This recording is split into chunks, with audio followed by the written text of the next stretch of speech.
Fala pessoal, tudo bem? Olha, eu aqui de novo. Quem não me conhece, deixa eu me apresentar, eu sou o Post. Eu tô tão feliz, porque eu recebi tanto sim essa semana. Olha, parabéns, viu? E eu tô lembrando aqui da mensagem maravilhosa que a pastora Deise falou semana passada. Deixa eu resgatar aqui algumas coisas, só um instantinho. Era sobre alguma coisa de Jó, se eu não me engano. Não, era a mulher de lá. Não, já sei, a mulher que fez o pão de Ló, é isso. Não, nada de pão, porque eu disse sim para dieta essa semana. Farinha zero, isso. Peraí, era sobre Noé, isso, Noé. Aqui, viu? Olha a importância de anotar, gente, lembrei, tá aqui, ó, anotadinho. Era sobre uma mulher para ser relembrada, isso. E relembrar é comigo mesmo. Cola comigo e vamos juntos nessa, tá bom? Lembrem-se da mulher de Ló. Lucas 17, 32. Isso. Pastora Deise falou 4 pontos, foi isso. O primeiro foi assim. Quem foi que falou essa palavra? Foi Jesus. Uma pessoa cheia de amor, misericórdia e compaixão. Essa foi fácil, hein? Segundo ponto, peraí. Jesus pediu para lembrar de quem mesmo? Fácil, né? Da mulher de Ló. Isso. Peraí. O terceiro, para quem que Jesus estava falando essa mensagem? Os discípulos. Isso. O quarto ponto foi: qual a cautela de Jesus transmitida nessa mensagem, nessa passagem aqui, hein? Ele fala como se todos corressem o risco de esquecer essa questão. Importância da gente lembrar, hein? A gente não pode esquecer disso. E o quinto e último ponto... esses fiquem bem atentos e anotem aí, porque a pastora Deise vai revelar isso hoje. Ela pediu para eu lembrar ela. Então, pastora, o quinto ponto fica por sua conta, hein? Gente, por hoje é só. E até a próxima. Até a próxima, tá bom? Um beijo do Post. Até mais. Bom dia, queridos. Esse pastor é maravilhoso, né? Quem assistiu ontem a peça lá, a peça não, né? O espetáculo lá, ele foi demais mesmo. Mas obrigado por ele ter nos lembrado, né? Você não esqueceu, não, né? Então, vamos orar antes da gente começar. Agradecer a Deus. Pai, muito obrigado por essa manhã. Obrigado, Pai, pela presença do Espírito Santo, porque é Ele que nos faz lembrar de todas as coisas. A Tua palavra diz que sem Ti, Jesus, nós não podemos nada, nós não somos nada, nós não temos nada. E é pelo Espírito Santo que nós temos todas as coisas e podemos fazer todas as coisas naquele que nos fortalece.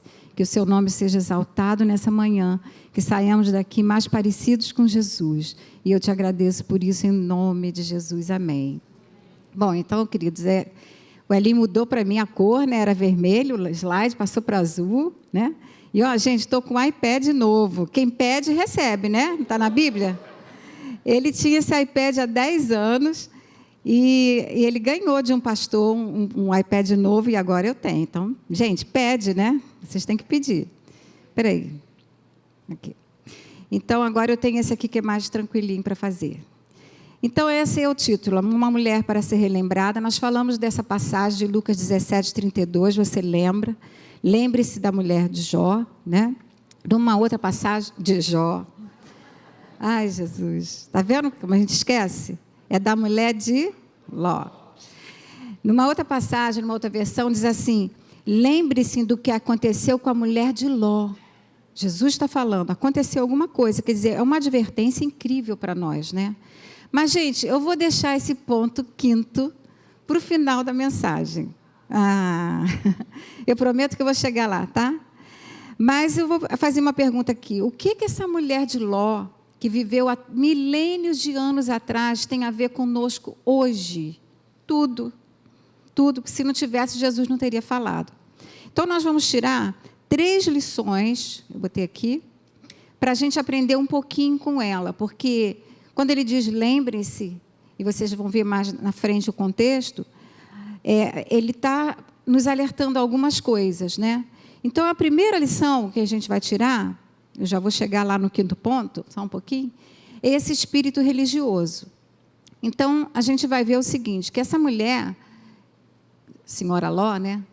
Ela tinha um espírito religioso e ela, gente, era muito favorecida comparando com aquelas pessoas ou mulheres daquele tempo, ela foi altamente favorecida. Porque naquele tempo as pessoas não tinham um relacionamento pessoal com Deus. Deus falava através dos profetas, dos reis, né, dos sacerdotes.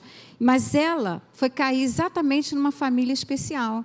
Ela teve o privilégio de cair na família de Abraão, o pai da fé. Um homem que tinha, né, feito aliança com Deus, ele tinha promessas. Então, ela via Deus falar com Abraão, ela sabia, né? Pelo menos se ela não viu, ela ouviu falar que ele falava com Deus, que Deus era amigo dele. E ela também viu, participou de algumas coisas, com certeza. Gente, a Bíblia mostra que ela hospedou na casa dela 2 anjos. Nós vamos ler essa passagem aqui, para a gente começar. Eu queria que você fosse comigo lá. Está em Gênesis. Quando Jesus cita essa história lá para os discípulos, ele se refere aqui a essa passagem de Gênesis 18, que eu vou ler um pouquinho até aqui o versículo 14, tá? Desculpe, não é 18, não. 18. 18, 16, desculpa. Então, diz assim, tendo-se levantado dali aqueles homens eram 2 anjos, né? Vocês lembram que Deus tinha descido para falar com Abraão, com mais 2 anjos. Deus mandou esses anjos para irem a Sodoma, e Abraão ia com eles para os encaminhar. Disse o Senhor, ocultarei a Abraão o que estou para fazer? Aí você conhece a história, né? Deus contou para Abraão tudo o que ia acontecer. Vamos pular para o 22. Então, partiram... Desculpa, gente. Vamos para o 19. Desculpa. Vamos para o 19. Ao anoitecer, vieram os 2 anjos a Sodoma, a cuja entrada estava Ló assentado. Este, quando os viu, levantou-se e, indo ao seu encontro, prostrou-se o rosto em terra. E disse-lhes, eis agora, meus senhores, vinde para a casa do vosso servo, pernoitar nela e lavai os pés. Levantar-vos-eis de madrugada e seguireis o vosso caminho. Responderam eles, não, passaremos a noite na praça. Os anjos falaram. Instou-lhe muito e foram e entraram na casa dele. Deu-lhes um banquete, fez assar uns pães asmos e eles comeram. Mas antes que se deitassem, os homens daquela cidade cercaram a casa, os homens de Sodoma, tanto os moços como os velhos, sim, todos os povos de todos os lares. Chamaram Ló e lhe disseram, onde estão os homens que à noitinha entraram em tua casa? Traze-os para fora para que abusemos deles. Saiu-lhes então Ló à porta, fechou-se após si e lhes disse, rogo-vos, meus irmãos, não façais maus. Eu tenho 2 filhas virgens, eu vou-las trarei. Tratai-as como vos parecer, porém nada façais a estes homens, porquanto se acham sob a proteção do meu teto. Eles, porém, disseram, retira-te daqui, e acrescentaram, só ele, estrangeiro, vem morar entre nós e pretende ser juiz em tudo? A ti, pois, faremos pior do que a eles. E arremessaram-se contra o homem, contra Ló, e se chegaram para arrombar a porta. Porém, os homens, estendendo a mão, que são os anjos, fizeram entrar Ló e fecharam a porta. E feriram de cegueira os que estavam fora, desde o menor até o maior, de modo que se cansaram à procura da porta. Então disseram os homens a Ló, tens aqui alguém mais dos teus? Genro, teus filhos, tuas filhas, todos quantos tens na cidade, faze-os sair deste lugar. Pois vamos destruir este lugar, porque o seu clamor tem se aumentado, chegando até a presença do Senhor. E o Senhor nos enviou a destruí-lo. Então saiu Ló e falou a seus genros, aos que estavam para casar com suas filhas, e disse, levantai-vos, sai deste lugar, porque o Senhor há de destruir a cidade. Acharam, porém, que ele gracejava com eles. Ao amanhecer, apertaram os anjos com Ló, dizendo, levanta-te, toma tua mulher e tuas filhas, que aqui se encontram, para que não pereças no castigo da cidade. Como, porém, se demorasse, pegaram-no os homens pela mão, a ele, a sua mulher e as 2 filhas, sendo-lhe o Senhor misericordioso, e o tiraram e o puseram fora da cidade. Havendo-os levado fora, disse um dele, livra-te, salva a tua vida, não olhes para trás, nem pares em toda a campina, foge para o monte, para que não pereças. Aí aqui vamos pular aqui para a passagem de versículo 24, diz assim: então fez o Senhor chover enxofre e fogo da parte do Senhor sobre Sodoma e Gomorra, e subverteu aquelas cidades e toda a campina, e todos os moradores da cidade, e o que nascia na terra. E a mulher de Ló olhou para trás e converteu-se numa estátua de sal. Então, aqui essa história é incrível, né? Que Deus contando o que aconteceu. Então, como eu estava falando, essa mulher, ela tinha um espírito religioso, com certeza. Porque, embora ela vivesse com Abraão, tivesse todo o conhecimento disso tudo, ela hospedou na casa dela, gente, 2 anjos. A Bíblia diz que foi dado um banquete, foi feito pães asmos. Já pensou você receber na sua casa 2 anjos? Além disso, ela ouviu, né? Tudinho, todos os alertas. Olha, vocês têm que fazer assim, vocês têm que sair daqui rápido, né? Ela viu que aqueles homens de Sodoma queriam abusar desses anjos. Isso tudo ela viu, gente, ela estava lá, né? Ela viu os anjos fecharem a porta, viram eles ferirem de cegueira aqueles homens. É tão incrível que a Bíblia diz que eles foram feridos de cegueira, mas eles continuaram, gente, tentando encontrar para abrir a porta. O cara estava cego e ele queria entrar. Os caras, né? Porque eram muitos, né? Então, e a Bíblia diz que os anjos dizem assim: chamem todos os seus parentes. E o que me chamou a atenção diz assim: quanto tiver na cidade, chame todos. Chame seus genros, né? Porque ele queria, essa cidade ia ser destruída. E ela estava lá. Ela viu seu marido chamando os genros, eles gracejaram, debocharam. Ela ouviu que a situação era grave e de emergência, não era uma coisa simples. Ela viu e ouviu distintamente o cuidado, a proteção, a misericórdia de Deus em preservar aquela família de toda aquela destruição. E mediante toda essa advertência, sua família ainda se demorou para sair, eles foram lentos. Gente, o perigo era iminente. E a Bíblia diz que eles se demoraram, né? Ao ponto deles terem ser carregados pelas mãos pelos anjos, né? Ela, Ló e suas filhas. E eles os guiaram para fora da cidade que ia ser destruída. Que privilégio! Poder sair daquele lugar, né? Mas o que esses privilégios produziram na vida dela? Nada. Ela desperdiçou tudo, menosprezou a direção e a visitação de Deus, porque aqueles anjos estavam ali representando Deus. E aí a pergunta que eu queria fazer nessa manhã para todos nós: será que nós estamos nos garantindo com o fato de termos nascido num lar evangélico, de termos um avô que era pastor ou é pastor, de sermos pastores, de estarmos numa boa igreja, onde a palavra é pregada, onde estamos ouvindo e ouvindo e ouvindo, né? A mensagem, estamos nos enchendo. E aí vai essa pergunta aqui: será que estamos vivendo distraídos, que nem a mulher de Ló, sem um relacionamento real com Deus vivo? Porque a religiosidade é isso, gente. A religiosidade segue leis, né? E faz tudo porque tem que fazer. A religiosidade não te aproxima de Deus. Isso é que é ser religioso. Infelizmente, né, de um modo geral, as pessoas que nasceram no lar evangélico como eu, a maior parte da vida viveram de forma religiosa. Depois eu vou contar um pouquinho. Mas, infelizmente, também hoje as pessoas estão se convertendo, conhecendo esse evangelho libertador, se tornando uma nova criatura, com essas mensagens e mensagens que você pode entrar no YouTube, que são maravilhosas. Mas, mesmo assim, elas estão vivendo como elas acham e como elas pensam. Porque elas acham que a graça é maravilhosa e que elas podem viver do jeito que querem.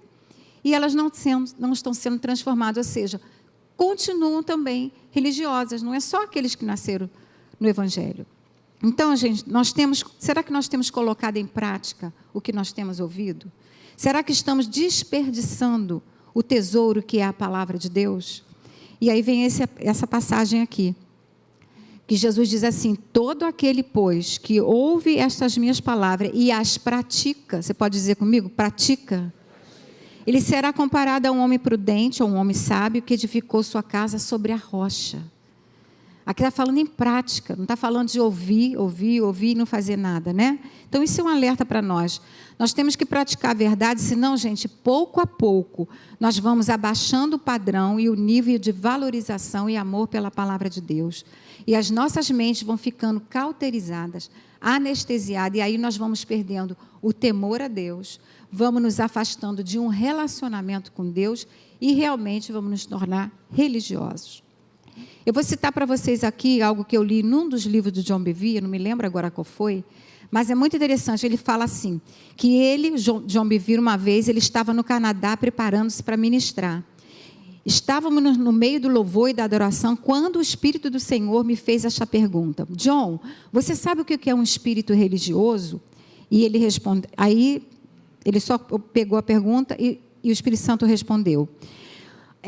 Isso aqui que está escrito. Uma pessoa que tem um espírito religioso é alguém que usa a minha palavra para executar a sua própria vontade. Essa expressão foi o Espírito Santo que deu para o John Bevere. Se você quiser tirar uma foto, palavras de Deus. Então, uma pessoa que tem um espírito religioso é alguém que usa a minha palavra. Os religiosos usam, gente, os fariseus usavam a palavra. Né? Eles usavam a palavra e distorciam, mas eles faziam só a sua própria vontade. Né? Então, a gente vê aqui que é como se a pessoa pegasse a palavra para executar só aquilo que ela quer. Né?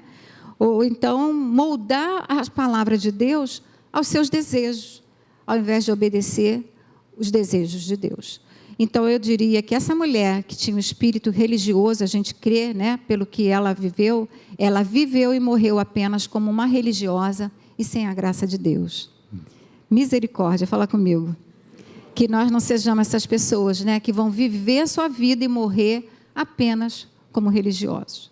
Então, esse foi o primeiro item, ela tinha um espírito religioso. Vamos para o segundo, né? A segunda lição que a gente pode aprender sobre essa mulher.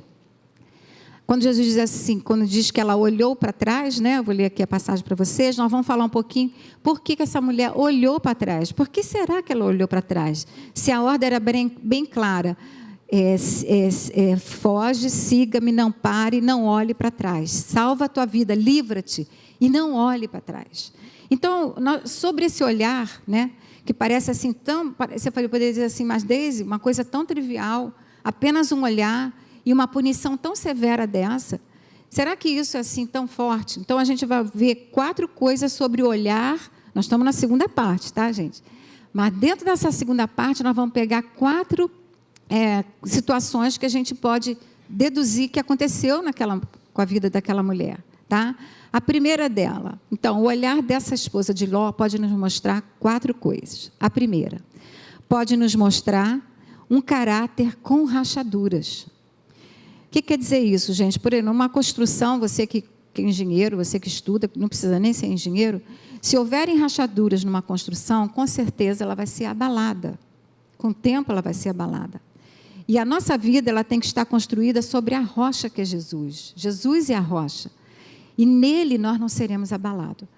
Então, essa passagem também você conhece, é a continuação daquela que eu comecei falando, é o versículo 25, Jesus continua dizendo assim, e caiu a chuva, vieram as tempestades, sopraram os ventos e bateram com violência contra aquela casa, mas ela não caiu, pois tinha os seus alicerces na rocha. Jesus fala disso, que as tempestades, os ventos, vão vir sobre todos nós, sobre todos, os crentes, os não crentes, cristãos ou não, mas existe uma diferença, aquele que pratica, nós já falamos, e nesse aqui, ele tem um alicerce que é a rocha, né? Então, eu coloquei aqui que um caráter com rachaduras nos mostra a condição corrupta de um coração. Isso é muito sério, né? Isso é muito sério. Tem uma passagem aqui também de Jesus, acho que eu não coloquei aqui, não está aqui, mas diz assim, está lá em Mateus 5:29. Eu fiquei tão impressionada com essa passagem, porque fala do olhar, fala dos nossos olhos. Jesus que fala assim, se o teu olho direito te faz tropeçar, arranca-o e lança-o de ti. Pois te convém que se perca um dos teus membros e não seja todo o teu corpo lançado no inferno. Então, esse coração, né, com rachaduras, e a gente está falando aqui do olhar dela, desse caráter, é uma questão muito perigosa. Caráter fala de algo que nós somos como cristãos, né? É aquela pessoa que não negocia, que não está negociando com coisas que o mundo está negociando, que é tudo normal, né? Não está assim, todo mundo faz, eu vou fazer também. Ou ninguém está vendo, né? Eu vou fazer. A gente vai ver um pouquinho sobre isso. E essa palavra aqui que eu gosto muito, que o Ellen fala, que o coração é o lugar onde Deus olha. O coração é o lugar onde Deus olha. Por isso nós precisamos cuidar do nosso coração, né? Eu coloquei aqui também que o coração é onde se formam as qualidades dignas de serem cultivadas, que é o caráter de Jesus, que é o fruto do Espírito. O fruto do Espírito nada mais é do que o caráter de Jesus: amor, alegria, paz, paciência, bondade, benignidade, fidelidade, mansidão e domínio próprio. Tudo isso estava na pessoa de Jesus. Essas são as características que nós devemos cultivar todos os dias da nossa vida, né? Então, o coração dessa mulher estava longe de Deus. O coração dela estava em Sodoma. E ela não saiu de Sodoma. Fisicamente ela saiu de Sodoma, mas ela não saiu de Sodoma. Sodoma estava dentro dela. Como o povo no deserto que saiu do Egito, eles também olharam para trás. Eles estavam com saudade das coisas do Egito. Eles foram libertos da escravidão, mas continuaram com a mentalidade de escravidão. O coração dessa mulher continuou apegado a tudo que ela deixara naquela cidade. Uma vida confortável, né? A Bíblia diz que ela era rica, né? Tinha muitos gados. Uma vida despreocupada e prazerosa. Então, a esposa de Ló, aí eu botei aqui, um coração desprotegido significa um desastre, que foi o que aconteceu. Ela não protegeu o coração dela. Eu acho que eu tenho umas passagens que falam aqui, vou falar um pouquinho sobre essa aqui. Ela não protegeu. E nós precisamos proteger nosso coração, né? Sobre tudo que você deve guardar. O que você tem que guardar? O seu dinheiro? Não, o seu coração, né? Então, aqui, essa passagem de Hebreus 12, 2 diz assim, olhando a pergunta, eu vou voltar aqui antes de eu falar isso aqui. Eu botei aqui, o que Deus tem para você e para mim, gente, é muito maior do que aquilo que nós gostamos, do que nós queremos, do que nós desejamos, né? Ou até mesmo daquilo que nós achamos que é certo e melhor. É isso que Deus tem para nós. Nós precisamos acordar e nos conscientizar e valorizar o caminho que Ele tem preparado para nós e cuidarmos do nosso coração. Essas passagens que eu vou ler rapidinho para você, não estão na tela. Mas Provérbios 14, 12 diz assim: há caminho que ao homem parece direito, mas ao final dá em caminho de morte. Que pena que ela não conhecia essa passagem de Provérbios. O coração do homem pode fazer plano, mas a resposta certa vem dos lábios do Senhor. Está lá em 15, 24. Para o sábio, há o caminho da vida que o leva para cima, a fim de evitar o inferno embaixo. Gente, são palavras de Deus em Provérbios. A outra diz assim: filho meu, dá-me o seu coração. Essa semana eu vi alguém me mandou um postzinho tão bonitinho. Era uma pessoa pequenininha segurando um coraçãozinho. E ela dizendo assim para Deus: isso é tudo que eu tenho. Aí Jesus bem grande, não sei se quem já viu essa figura. Jesus falando assim: é tudo que eu quero. E ela com aquele coração pequenininho, bem pequenininha. E ela dizendo: é tudo que eu tenho. E ele falou: é tudo que eu quero. E ele diz isso: filho meu, dá-me o seu coração. Outra passagem em Provérbios diz assim: filho meu, se o teu coração agir com sabedoria, o meu coração se alegrará. Que coisa linda, né? E sobre tudo que se deve guardar, guarda o teu coração, pois dele procedem as saídas da vida. Quando eu estava pensando sobre isso, eu pensei sobre Davi. Com todos os erros de Davi, Deus diz que ele era um homem segundo o seu coração, né? Então, não importa os erros que você fez, não importa o que você, né, já fez na vida, Deus olha o seu coração. Por isso que é importante quando a Bíblia diz que um coração quebrantado e contrito, Deus não despreza. Então, cuida do seu coração, né?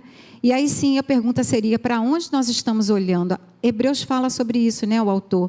Nos diz para onde nós devemos olhar, olhando firmemente para o autor e consumador da fé, Jesus, o qual, em troca da alegria que lhe estava proposta, suportou a cruz, não fazendo caso da ignomínia, e está sentado à destra do trono de Deus.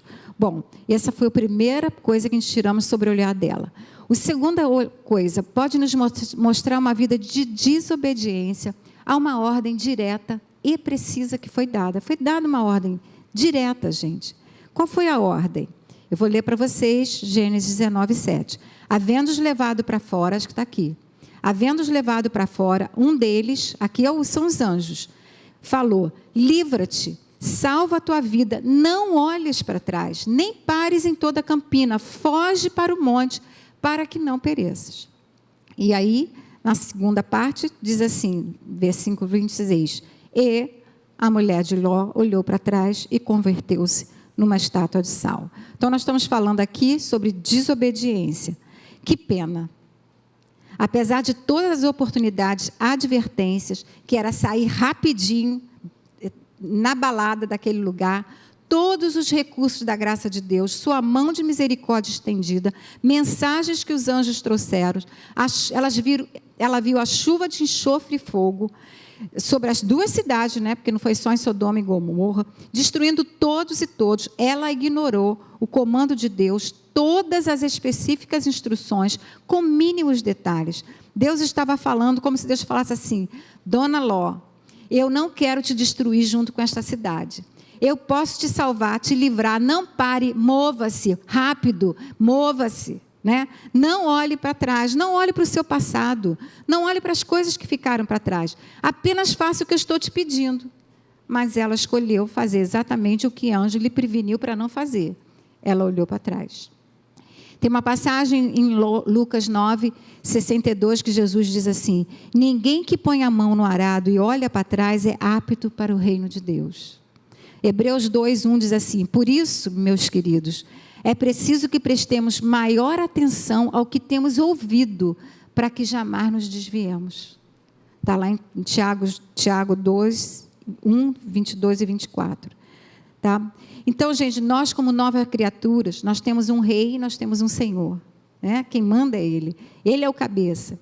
Ele reina sobre as nossas vidas e sobre as nossas vontades. E se Ele é o rei, Ele dá as ordens e nós obedecemos. Né? Lucas 6,46, Jesus diz assim: mas por que vocês me chamam Senhor, Senhor, e não fazem o que eu vos mando? E uma outra passagem diz que Jesus aprendeu a obediência pelas coisas que sofreu. E se Jesus aprendeu a obedecer, quanto mais nós. Então, nós estamos falando que aquele olhar daquela mulher estava muita desobediência envolvida ali. Né? Os olhos dela nunca foram abertos, sua consciência nunca foi despertada, sua vontade nunca foi trazida a um estado de obediência. Então, a esposa... Aí. Pedi para o Elinho pegar uma foto. Essa foto está pegando ela de frente, né? É só uma imagem. Mas dá uma... Eu não sei, quando eu vejo isso, eu fico muito abalada. Eu fico mesmo. Então, eu botei aqui... Ela viveu e morreu uma vida de desobediência e sem a graça de Deus. Ela não precisava, gente, ter se tornado essa estátua de sal. Né? Então, vamos lá para a terceira. O que esse olhar dessa mulher pode nos mostrar? Pode nos mostrar um olhar de incredulidade. Né? Parecia ser um olhar tão ingênuo, né? Assim, tão insignificante, mas ela não creu naquelas palavras dos anjos. Ela não creu. E aí tem essa passagem conhecida de Hebreus 3,12, diz assim: tende cuidado, irmãos. Olha só esse alerta do autor. Jamais aconteça haver em qualquer um de vós perverso coração de incredulidade, que o que, gente? Que vos afaste do Deus vivo. A incredulidade nos afasta, né? A Bíblia diz: sem fé é impossível agradar a Deus. Então, quando nós não entendemos o agir de Deus, porque muitas vezes, gente, nós não entendemos. Era o caso dela. Por que Ele vai destruir essa cidade? Se estava indo tudo bem, nós estávamos aqui enriquecendo, eu tinha meus amigos, eu tinha tudo. Mas quando nós não entendemos o agir de Deus, nossa obrigação é crer, esperar em paz e continuar a crer sem vacilar e nem questionar. Porque nós não somos oniscientes, Ele é. Ele sabia porque ele precisava destruir aquela cidade. Mas também aqui eu não vou poder entrar em detalhe, esse olhar também fala um pouco da soberba, né? Porque ela achava que ela sabia mais do que Deus. Se fosse ela não destruía aquela cidade. Ela não conhecia os atributos e a soberania de Deus. E em tempos de tensão, gente, que era o caso ali, de perplexidade, nós vamos revelar em quem nós estamos acreditamos. Quando nós somos pressionados por todos os lados, nós estamos perplexos. Gente, eu não estou entendendo nada, eu não estou entendendo nada. E quem é que você está acreditando? Que voz que você está dando valor? Que voz é essa? Né? Então, termino aqui a terceira, dizendo que a esposa de Ló viveu e morreu incrédula e sem a graça de Deus. Que não seja a nossa situação, né, queridos? Então, vamos para a última parte do olhar dela. Aquele olhar pode também nos mostrar um amor secreto pelo mundo. Ela estava agarrada ao mundo, gente. O mundo era muito atraente para ela. Mais do que tudo que ela viu. Ela viu milagres, ela viu manifestações sobrenaturais, ela viu anjos na sua casa.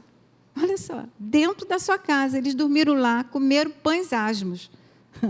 Né? Embora a Bíblia não diga, eu queria deixar isso bem claro, que embora a Bíblia não indique que ela participava dos pecados daquela cidade, corrompida, na história dela, fica implícito que ela aprendeu a conviver com o mundanismo daquela cidade e até a tolerar. Ela tolerou aquilo, gente. As atrações de Sodoma eram tantas. Ela, como uma mulher rica, talvez mais apegada às coisas boas da vida do que deveria, ela amava mais as coisas, seus bens, seus amigos, do que a Deus ou o Deus de Abraão. Quando a Bíblia diz assim, o Deus de Abraão, de Isaac, de Jacó, ela sabia que o Deus de Abraão era um Deus totalmente diferente de tudo que ela podia ter visto. Ela amou mais tudo aquilo do que aquele Deus. Eu estava lembrando de Ruth, né? Que Ruth era uma mulher moabita que servia a outros deuses, mas ela seguiu a sua sogra, ela disse, o seu Deus é o meu Deus, o seu povo é o meu povo. E essa mulher não fez igual a Ruth, né? Pelo contrário. Então, ela saiu do caminho da verdade e os desejos dela prevaleceram. Essa passagem é grande, mas vou passar rápido para vocês lerem. Jesus diz assim, palavras de Jesus, não ameis o mundo nem as coisas que há no mundo, porque se alguém amar o mundo, o amor do Pai não está nele. 16, porque tudo que há no mundo, a concupiscência da carne, a concupiscência dos olhos, a soberba da vida, não procede de Deus, mas procede do mundo. E o 17, Jesus diz, ora, o mundo passa bem como a sua concupiscência, aquele, porém, que faz a vontade de Deus, permanece eternamente. Então, gente, ela estava com esse amor secreto, ela amava o mundo, né? E aqui, a João 17,14 também diz assim, eu lhes tenho dado a tua palavra e o mundo os odiou, porque eles não são do mundo, como também eu não sou. Você pode falar comigo? Eu não sou do mundo. Eu estou no mundo, mas eu não sou do mundo. Nossa casa não é aqui. Olha aqui, essa passagem também. Precisamos viver livres da interferência, gente, mais do que nunca, e da contaminação do sistema desse mundo. Você pode dar um amém a isso?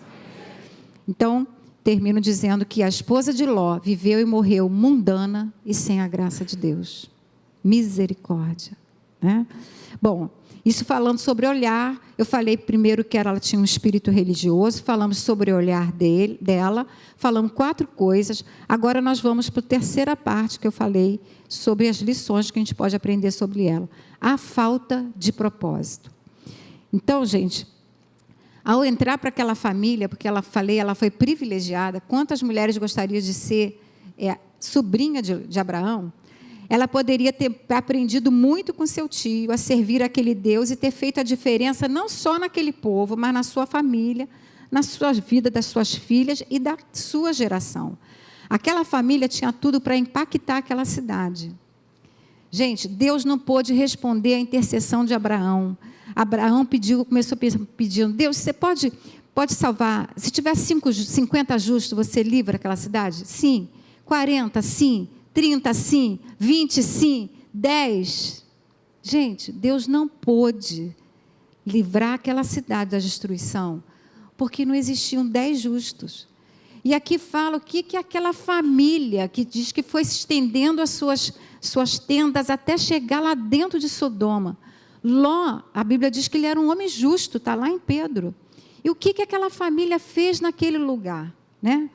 Então, a escolha dela e deles acabou por rejeitar as tentativas de Deus para salvá-la, né, no caso dela, e levou a um castigo terrível, um terrível juízo sobre o pecado avassalador daquela cidade. Ela foi altamente influenciada por aquela cultura e cidade e não influenciou ninguém e nem nada. Não era para ela ter se tornado aquela estalta, como dizia minha filha, de sal. Quando ela era pequenininha, ela falava estalta. Era para ela ter salgado aquela cidade. Não era para se tornar uma estátua. Ela perdeu tudo e todos e acabou sem propósito. Então, essa passagem aqui que você conhece, Mateus 5,13, Jesus diz assim: vós sois o sal da terra. Ora, se o sal vier a ser insípido, como lhe restaurar o sabor? Para nada mais presta, senão para lançado fora, ser pisado pelos homens. Jesus falou que nós somos o sal. Ele falou também que nós somos a luz, né, desse mundo. Mas naquela época, eu botei aqui rapidinho, o sal, ele tinha essas 3 características. Ele era uma moeda de negócio, né, de grande valor. A verdade, essa palavra eu vi no Google lá, que salário vem dessa palavra sal, né, que era exatamente a moeda que os soldados romanos eram pagos. E o que carregamos em nós, gente, eu queria falar isso aqui, é tão precioso, é tanto de valor, porque a gente já carrega a própria presença do Espírito Santo, né? Nós fomos selados com o Espírito Santo, nós temos a garantia da presença dele. Então, o sal é algo de muito valor, você pode dizer, de grande valor? Outra coisa, um conservante. A sua função era preservar os alimentos de serem estragados. A vida de Deus em nós, que é Zoe, a vida do próprio de Deus, deve ser para prevenir o mundo de ser apodrecido. Você sabia que você está aqui para prevenir o mundo que não seja apodrecido? Nossa vida cristã deve mudar a situação desse mundo da decadência moral, social e espiritual. E o condimento é para dar sabor aos alimentos, né? Nós estamos aqui para dar sabor ao mundo. Nossa vida diária não é algo que fazemos, é algo que somos. Nós somos seguidores de Jesus, nós somos o sal da terra. Nós salgamos através da nossa santidade, da nossa adoração, da nossa vida de amor e temor a Deus. Então, eu botei aqui, uma vida sem sabor é uma vida sem Cristo. Porque o que nos faz ter sabor é Cristo vivendo em nós, né? Então, as pessoas, gente, elas têm sede pelaquilo que nós temos, daquilo que nós agimos e falamos. As pessoas estão sedentas e nós temos algo para dar a ela, né? Algo que vai temperar, porque o sal também não pode salgar demais, ele tem que temperar. Nós temos isso. Nós temperamos o ambiente na qual vivemos e isso não vem de nós. E pelo Espírito Santo que habita em nós. Nós somos a extensão de Jesus aqui na terra.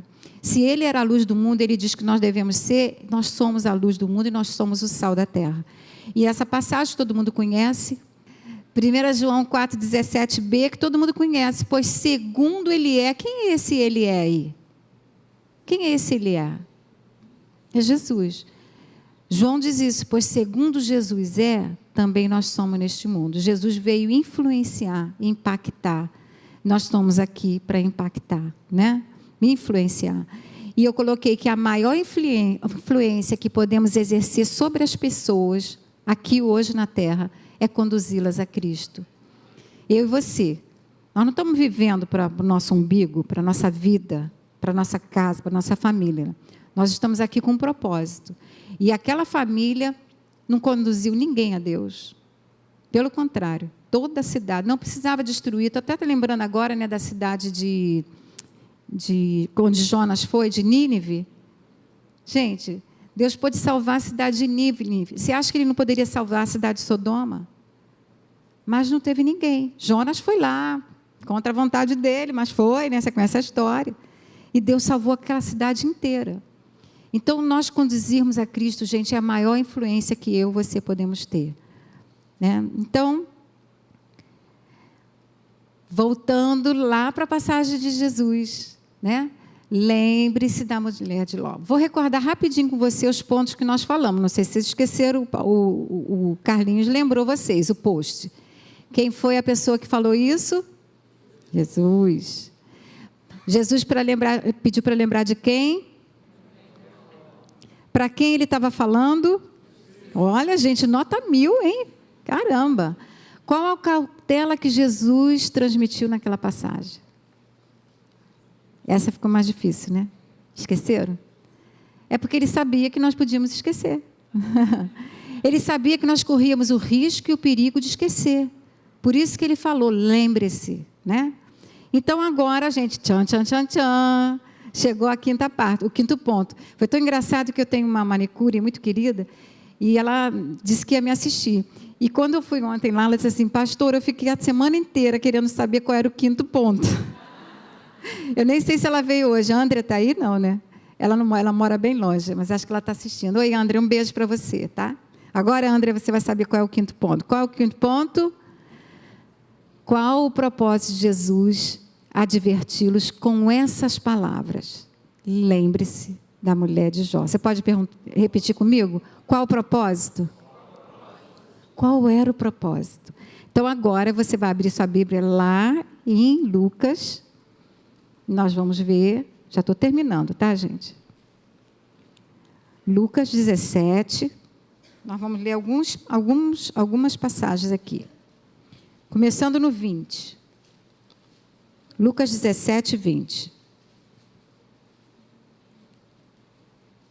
Diz assim: interrogado pelos fariseus sobre quando viria o reino de Deus, Jesus lhes respondeu: não vem o reino de Deus com visível aparência. Pula lá para o 24. Não, para o 22. A seguir, olha só, a seguir, ele se dirigiu para quem, gente? Para os discípulos. Ele falou assim: virá o tempo em que desejareis ver um dos dias do Filho do Homem e não vereis. Aí pula para o 24. Porque assim como o relâmpago fuzilando brilha de uma a outra extremidade do céu, assim será no seu dia o Filho do Homem. Pula para o 26. Assim como foi nos dias de Noé, será também nos dias do Filho do Homem. Comiam, bebiam, casavam, davam-se em casamento, até o dia em que Noé entrou na arca e veio o dilúvio e destruiu a todos. O mesmo aconteceu nos dias de Ló. Comiam, bebiam, compravam, vendiam, plantavam e edificavam. Mas no dia em que Ló saiu de Sodoma, choveu do céu fogo e enxofre e destruiu a todos. Assim será no dia em que o Filho do Homem se manifestar. Pula para o 32. Lembrai-vos da mulher de Ló. E a gente para aqui um instantinho. Então, gente, qual era o propósito? Ele estava falando sobre os últimos dias, né? Botei aqui a resposta. A pergunta seria: será que nós estamos preparados? Jesus estava assim, gente, vocês precisam ficar preparados para o tempo do fim. Por isso que no meio dessa passagem, que ele fala que da destruição quando o mundo foi destruído, né? Por Noé lá, através daquela arca, ele manda ele construir aquela arca, ele diz que só ele e a família dele foi livre. Ele fala sobre Sodoma e Gomorra, ele está falando agora para os discípulos, ele já não está mais falando para os fariseus, e ele fala que esse propósito era uma advertência dele, de nós estarmos preparados para o tempo do fim. Então, gente, ele diz que esse estado de despreparo que muitos vão estar, né, sem discernir o tempo que estão vivendo, sem sensibilidade aos sinais e à proximidade da sua volta. Você crê que Jesus está às portas? Eu creio. Eu creio, gente. São muitos sinais, né? Quantas advertências nós temos recebido, quantas mensagens nós temos ouvido, né? Palavras inspiradas. Então, nós precisamos viver intencionalmente com foco na eternidade. Deus não quer que a gente viva a nossa vida, gente, assim. Outro dia eu conversei com uma pessoa que ela falou assim, daqui uns 300 anos Jesus deve voltar. Eu falei, o quê? 300 anos? Gente, eu não posso nem imaginar como esse mundo vai estar, você pode? Pior que Sodoma, pior que tudo. Né? E essa passagem aqui ela é muito séria. Quando Paulo fala assim, gente, se a nossa esperança em Cristo se limita apenas a esta vida, nós somos os mais infelizes de todos os homens. Que palavra é essa? Né? Então, muitas coisas em nossas vidas precisam ser mudadas, gente, acertadas e alinhadas, para que nós possamos nos preparar para sermos usados em novas e diferentes maneiras para a glória de Deus, nos dias que estão à nossa frente. E nós estarmos prontos como a noiva se apronta para o seu noivo. Ele vem para uma noiva, gente, a Bíblia diz que ele vem para uma noiva, que é a sua igreja, gloriosa, sem mácula, nem ruga, nem coisa semelhante, mas santa e irrepreensível. Sobre as rugas, a gente pode fazer um botox, né? Aqui depois a gente fala com a Natália, que faz a harmonização facial. Estou brincando, gente. Mas é para essa igreja que ele vem, gloriosa, sem mácula, nem ruga, nem coisa semelhante, mas santa e irrepreensível. Então, tem uma passagem aqui, não sei se eu coloquei, acho que não. Não. Que diz assim também, ó, em Apocalipse. Isso aqui, ó, gente, está falando sobre o fim dos tempos. Jesus diz assim: alegremo-nos, exultemos e demos-lhes a glória, porque são chegadas as bodas do Cordeiro, cuja esposa já se ataviou. Está falando da noiva. Ela já está alinhada, linda, elegante, arrumada, bem vestida, pois lhe foi dado vestir-se de linho finíssimo. Essa noiva, ela vai estar vestida de linho finíssimo, resplandecente e puro.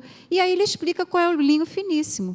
Que linho finíssimo? Eu brinco que é linho, eu amo é linho. É linho, gente, que nós vamos vestir. Eu amo é linho. É linho finíssimo. Eu adoro roupa de linho. E toda vez que eu compro, eu digo para as vendedoras: a senhora gosta de linho? Amo é linho. Olha o que a palavra diz. Porque o linho finíssimo, sabe o que são, gente? Os atos de justiça dos santos. Esse é o linho finíssimo. Então, gente, Deus é o mais interessado que cumpramos nosso destino. Aquele que começou, ele deseja terminar, né, os seus planos na nossa vida, mas nós temos que cooperar. Ele está interessado que nós avancemos e, para isso, ele quer nos equipar para nós realizarmos coisas que nós nunca, jamais imaginamos ou pensamos que poderíamos cumprir. Claro, com a ajuda do Espírito Santo.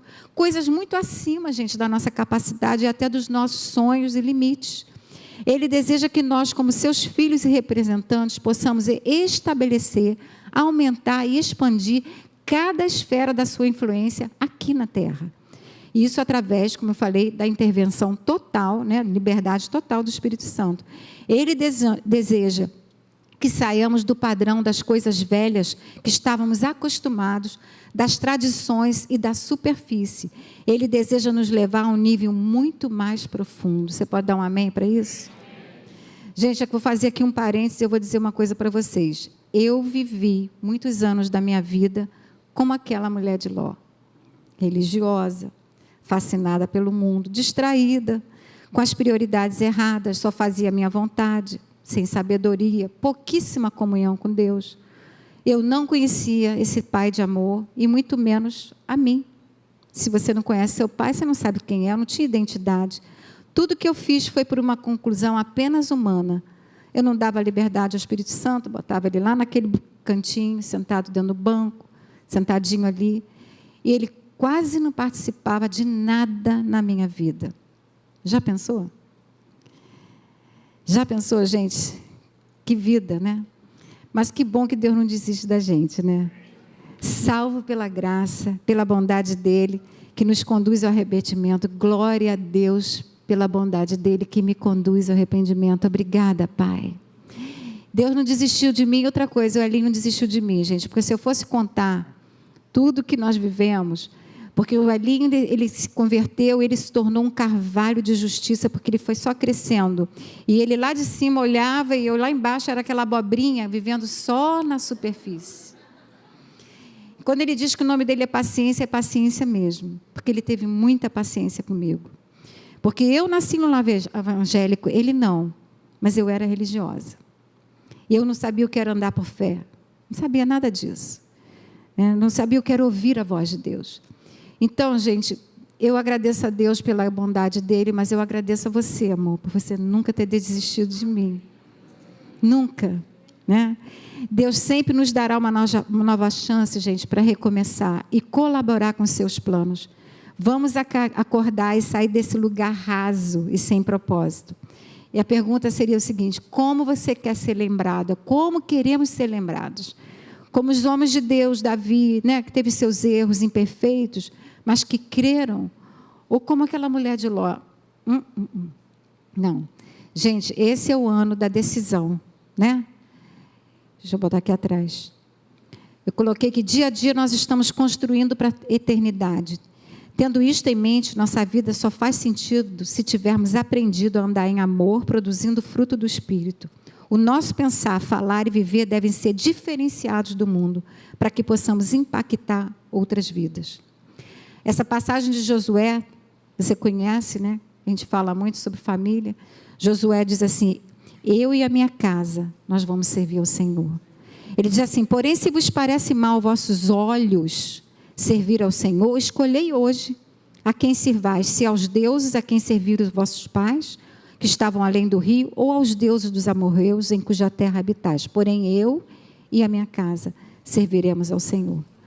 Então, eu termino aqui a minha palavra, antes de passar a última mensagem aqui de versículo. Eu queria que você abaixasse sua cabeça, e eu queria falar para quem parou no caminho e olhou para trás. Alguém que esteja nos assistindo pela internet. Se você parou no caminho, igual aquela mulher de Ló, e olhou para trás, querido, Deus te ama demais. Ele tem te chamado para viver uma vida abundante, como Ele tem te alertado. Ele deseja que ninguém se perca, e como filho pródigo, Ele anseia pelo retorno do seu filho. Nesta manhã, Ele está olhando para você, para ver se você está a caminho de volta. Deus está olhando, Deus está lá se esperando. Será que Ele vai voltar? Será que ela vai voltar? Então, se você saiu do caminho, saiu da trilha, Ele é o caminho, a verdade e a vida. E se você decidir voltar para o Senhor, a Bíblia diz que Ele vai estar correndo ao seu encontro. Basta só você se arrepender. E quando você se arrepende, o relacionamento é desobstruído e você entra de novo no eixo. Isso se chama mudança de mentalidade, arrependimento, metanoia, mudança de direção, né?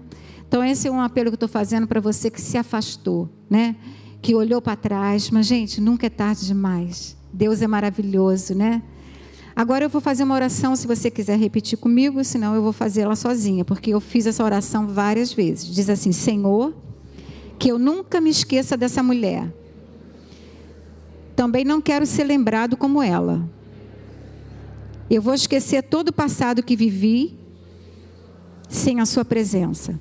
Todos os traumas, decepções, abusos, frustrações, feridas, tristezas e amarguras. Vou deixar para trás as situações que já me libertaste, me curaste e me perdoaste. Eu vou olhar para frente. Eu desejo estar preparado para a sua segunda vinda, obediente e sensível aos comandos e à voz do Espírito Santo. Eu não quero viver do jeito que eu quero. Eu quero viver do seu jeito, que é o melhor. Ajuda-me, ó Pai, a ser uma pessoa que viva a cada dia na prática da sua palavra, sempre na expectativa do retorno do seu Filho amado. Obrigada, Pai, por não desistir de mim, enquanto vou aprendendo e me aperfeiçoando neste processo de desenvolvimento de um caráter aprovado por Ti. Quero ser o sal que dá sabor à vida das pessoas e viver para o seu propósito. Obrigado por me salvar, libertar e me curar. Dá-me discernimento para não demorar a decidir por Ti. Não me deixe ficar lento, mas que eu tenha a visão da eternidade. Escolho andar em amor e perdão. Obrigado, Senhor, porque posso decidir todos os dias a andar com base na sua palavra e, consequentemente, serei lembrado não como uma pessoa perfeita, mas como uma pessoa sábia que depende totalmente da direção do Espírito Santo, podendo deixar um legado para as futuras gerações. Amém, queridos? E aí eu boto aqui essa última passagem. Quando Jesus fala, lembre-se da mulher de Ló, ele termina dizendo assim: quem quiser preservar a sua vida, perdê-la-á. E quem a perder, de fato, a salvará. Amém, queridos? É isso aí. Amém. Louvado seja o Senhor.